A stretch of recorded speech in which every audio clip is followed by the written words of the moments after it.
So good morning mga tol. So hindi ko na masagot yung mga tanong, yung mga comments nyo about dun sa suspension na gamit ko sa Giorno. So basically ito yung Giorno natin. And ang dami nagtataka bakit daw ganito itsura nung Giorno ko. So ito yung Pro Fender X Series.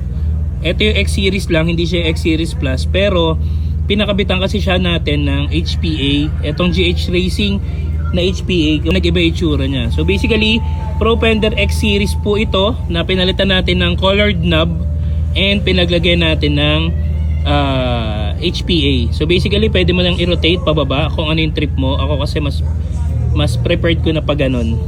So yun lang. So sa mga nagtatanong, Pro Fender X Series po yun, yung suspension ng Giorno natin.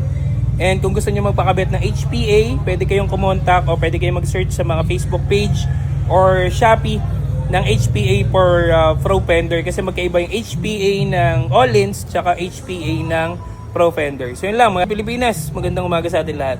Let's go!